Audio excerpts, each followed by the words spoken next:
Well, let's go ahead and get started even though the computer is not ready yet. I was trying to upload videos from 320 for those of you in that class. The student couldn't make it and I'm running out of time, so I'm here starting a little bit late. Any questions before we move into ball bearings? Last topic about frames, welds, and fasteners. All right. If not, let's start getting into our drawer of toys. I'm going to pass some of these bearings around. I'm careful, they're pretty heavy, and I want to hold them up to the camera and talk about them anyway. So we'll find names for these, but the terminology for a bearing like this is a pillow block bearing. It's got a housing. This particular pillow block bearing, it's a fairly heavy duty one. You'll notice it has two bearings in it. Now these bearings can take both a radial and a thrust load. But you'll notice also that the housing, which is painted blue, it's kind of hard to see, the whole bearing assembly rotates a bit. That allows it to be aligned. So when you bolt or screw the block itself down to a frame, it's typically, not very precise. The frame is not all that exact, and you need some ability for the shaft in it to adjust. So pass that around. You might notice in the videos I posted from the Precious Plastics project that some students decided to actually use that cutaway bearing in their machine. Hopefully you don't. Here's another bearing that's actually frustrating. This one, we'll get all the names of these. I'm not going to tell you all the names right now, but I'll show you their advantages. This is a nice bearing because it's also self-aligning. It has some elements in it that are a little different than those. You'll notice that those are tapered and these are more barrel shaped. So this is a self-aligning ball bearing. As soon as you turn that inner race out from the outer race and it passes the edge of one of those rolling elements, you'll be sorry you did. It's hard to get it back together. It can be done. What else do we have that's interesting? Now we'll pass this around.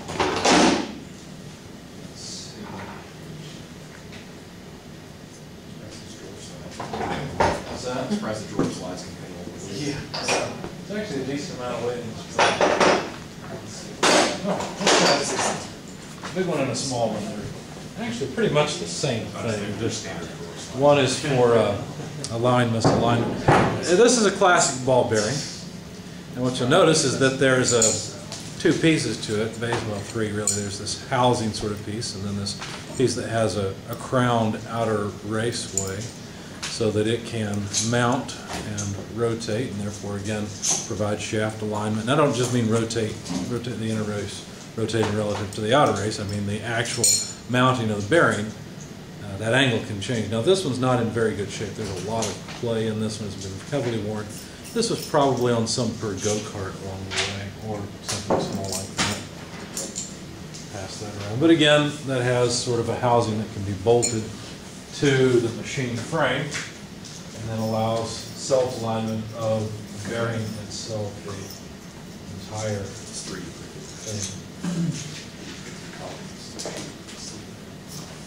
The big brother to that one is right here, and this one's kind of interesting because I don't think I've ever seen a bearing other than this one.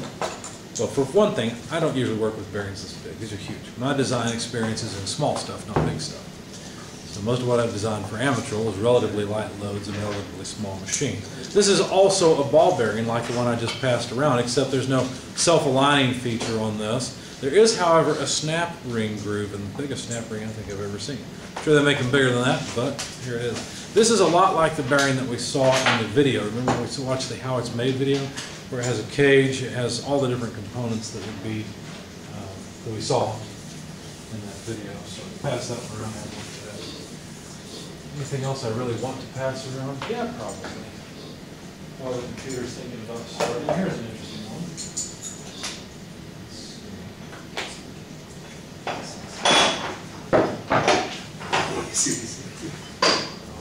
You can look through this drawer if you like. Look at all the types of ball bearings we have. This is not an exhaustive collection by any means. I'll pass this one around. This is another housed bearing. So it's also, I think the terminology for this is not exactly a pillow block, but it's basically the same thing, where you have an iron or cast housing and the bearing. This one's cut away nicely too, so you can see the ball and the cage and everything in it. You can also see some of the wiping felt seals, and this also has a spherical outer raceway so it can rotate within the housing and line. And then the last one, now the computer's finally awake. Last one is this bearing that can take both thrust and radial loads. So you'll see this. It's a tapered roller bearing is what it is. But I'll explain why it's called that here in a minute. But the outer race is separate from this. Now you notice you can apply a heck of a load like this, compressing it together, but as soon as you try to separate it out, it just comes apart. There's no way for it to take a thrust load except in one direction. So this can take a very high radial load, but also a very high thrust load in one direction, but not the other. I guess the computer's actually still thinking. Bring up Chrome in a reasonable amount of time. Have you ever noticed as time goes on, it seems like computers just keep getting slower? I used to turn on my Commodore 64 fan, it was ready to go, right? Now I try to boot Windows 10 and I have to wait for a while it decides to update. Oh well. It could be the hard drive. What's that? It could be the hard drive. Could be the hard drive. Could be. All right.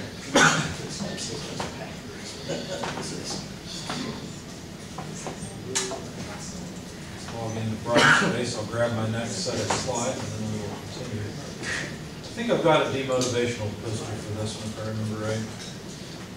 Let's see what I found.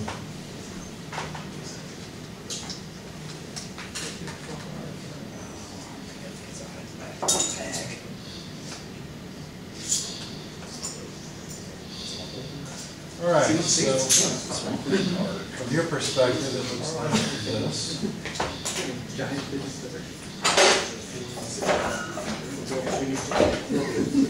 I guess while this is coming up, I can tell you one of my bearing stories, unless you guys have any bearing stories you want to share. Part of my Saab story, I rebuilt the engine in a Saab many years ago. So it was a 9-3 if I remember right. I'm glad I don't have that Saab anymore. Anyway, it's the first car I rebuilt where the best way to do it was to take the engine out of the bottom.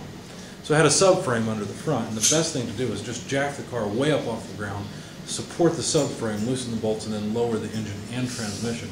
In the process, of course, you got to take the wheels off, you got to disconnect the struts, and get the whole thing down on the ground. Well, I rebuilt the whole thing, you know, engine, put it back to the transmission, got it all in the subframe, got it bolted in the car, everything together. And you know, there's that moment of truth where you put the key in the ignition, you turn it over, and you hope it starts, and then you don't hear some clunking sounds, right?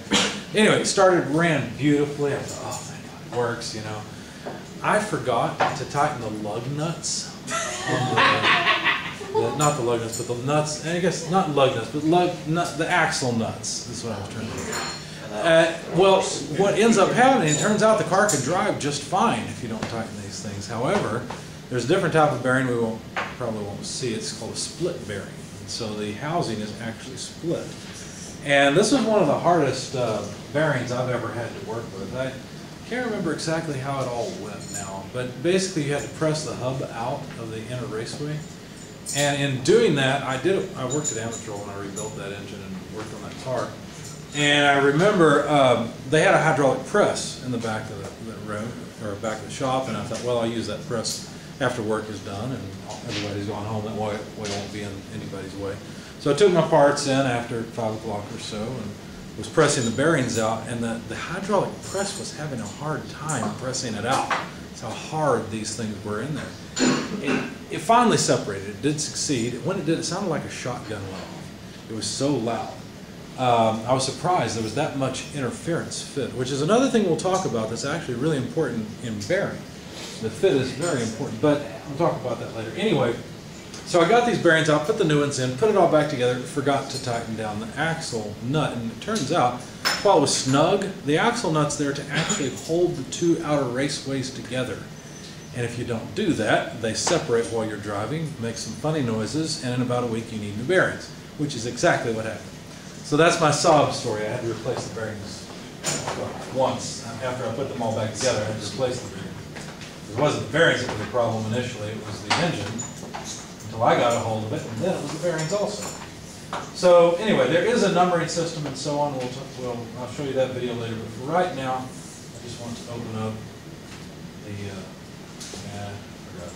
Are these felt seals like less just to keep dust and foreign elements out of there? Because I don't see like how in high heat applications how these can like not fail because of the felt seal. Well, you can get several different types of grease also, depending on the temperature of the application. You mentioned that wheel grease is actually a grease that you want to apply that runs at relatively high temperatures, and not so much because of the bearing friction of the wheels of your car, but because the brakes are right there. And so the brakes can tend to heat up the wheel and everything. So you need fairly high temperature grease. So it just depends on the application as to what the the greases you put in and the type of seal. All that makes a difference. You're right. The basic elements are the same. But again, this is one of those situations where if you're designing something and you're not a bearings expert, call the company that makes the bearings and ask them what you should use. Tell them your application, let them help you. Most of what you learn in this class you won't use. You know why? Because you'll call the manufacturers that actually make the motor, for example, and you'll say, hey, here's my application, what do you recommend? And they'll tell you. And that's it. You're pretty much done. Of course, you have to do your own due diligence and make sure it'll work and that it's the right size and so on. But that's really how this stuff goes. So why on earth are you learning all this? Well, multiple reasons. Number one, you need some basis for getting you from first principles, force equals mass times acceleration and stress and all that, to actual design. But you also need to get used to following a recipe for designing things. Most companies that make machine components like this have a design procedure. Okay, it's basically a recipe you follow.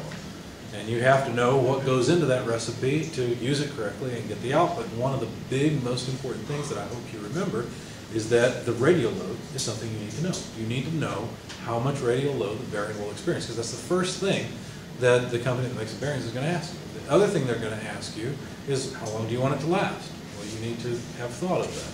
Otherwise, you won't have any answers and they won't be able to help you. So, but to your point, you were talking about the grease, and I was talking about the seal. Like the seal, felt sure. seal. But the purpose of the seal is to keep dirt out and keep grease or lubrication in, right? So depending on the application, you have different types. Now, one of the big problems in bearings is lubricant leaking out and then causing failure. Because without lubricant, bearings never fail. They won't last as long without lubricant as they last with. So the seal is critical mainly because it keeps the lubrication in. Now, there's other options. Some bearings you don't put a seal in because they're inside of a mechanical housing and the whole thing's soaked in oil. On the other hand, if there are metal shavings, you need to make sure the metal shavings also don't get into the bearing.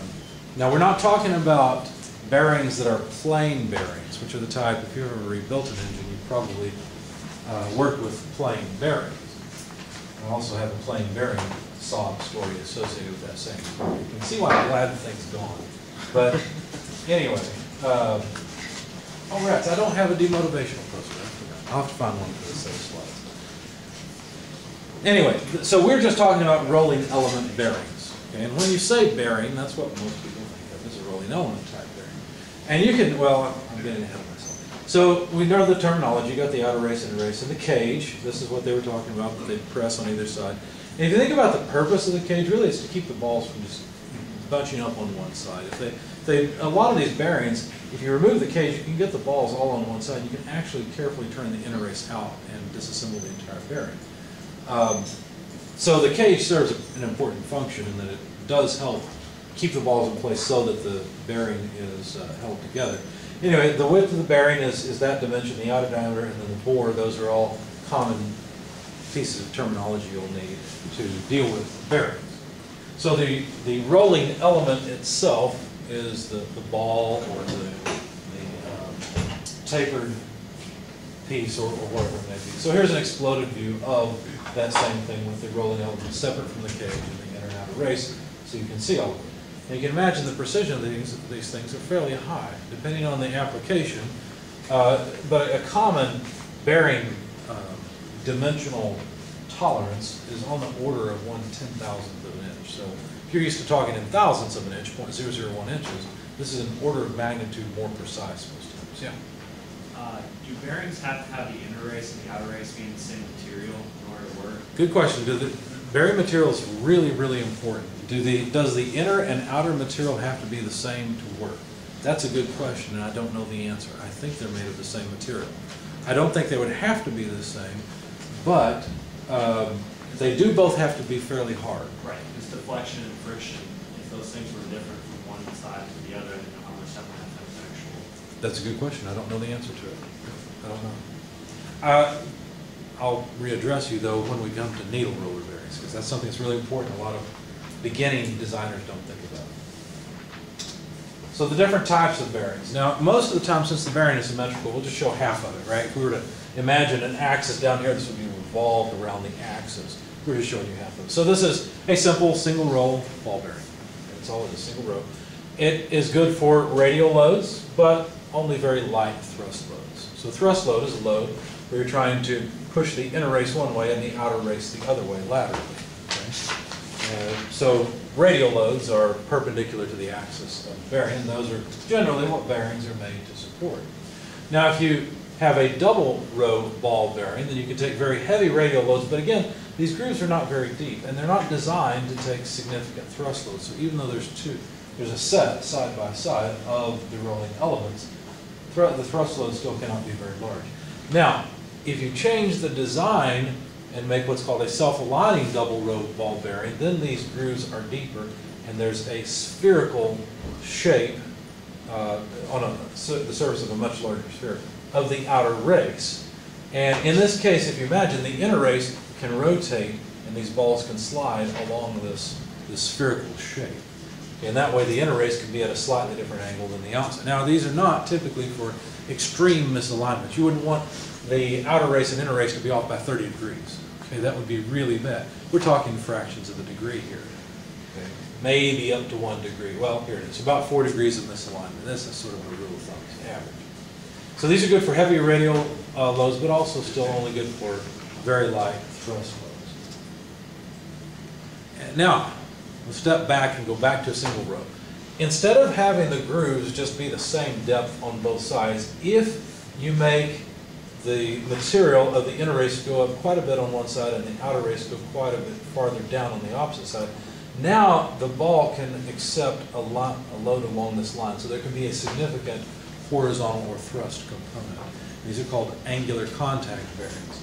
So these are good for combined radial and thrust loads or heavy thrust loads. Now, in one direction, you're right, because if you do this, everybody's okay. If you do this, bearing comes apart. Okay? So, yeah, just like tapered bearings, they only support a load in one direction. In fact, that first bearing that I passed around, the one that was cut away, you'll notice had two tapered roller bearings. And that's so it could accept the thrust load in either direction. But anyway, now you don't have to use round balls as your rolling elements. You can also use cylinders. So here's a cylindrical roller bearing. You can see the shape is a cylinder, thus the name, instead of a ball. You can see that there's a edge here on either side, but this is not made to support a thrust load. This is more made either for the sake of bearing assembly, just a typical case, or forgotten the other reason for this. It doesn't matter. Think of it as for bearing assembly for now. This is not made for thrust loads, because think about it. If this cylinder is rotating, right, the cylinder axis is here, then the velocity at this point will be different than the velocity down at the bottom. And so there has to be some sliding, some scraping. So you don't want that. If you have a thrust load, there will be a lot of scraping on the side of the bearing. You'll wear it out quickly. That's why it said you shouldn't have any thrust loads on this type of bearing. They're not made for it. Now, these are good for very heavy radial loads, because if you think about a ball, a round ball, theoretically the contact point between the ball, or the contact between the ball and the races are points. Of course, they have to flatten out, right? Once you put a load on, if the load is transmitted through a zero area, force over area pressure, or essentially stress, is infinite, which you can't have, right? The material will deflect. So if you think about what happens to a ball as it goes around a raceway, is the ball actually deflects. It actually flattens out on the top and bottom to some extent, where it's in contact with the raceways. Now, that theoretical contact of one point is less than the theoretical, well, theoretically it's not. I was going to say that theoretically that's less than the contact of a line, but a line is still zero area. But you can imagine, as a line were to flatten out, you get area a lot quicker than as you flatten out a point with less stress. So that's why these cylindrical roller bearings are made and can take heavy radial loads. What were you going to say? Would these type of bearings necessarily like wear out a lot quicker because it seems like there would be more friction on the roller filament itself? Right. That you're asking a question about the life of a bearing. There is a really important equation we'll get to in just a minute, and there's an exponent that will answer your question. Okay, so I'll show you that in just a minute. Don't let me forget it. Needle roller bearings. Now these are interesting. Mr. Harbison said something about these. What's shown here is kind of, I don't know, it's a little bit misleading because when you buy a needle roller bearing, typically what you get is the outer race and the rollers. There's no inner race.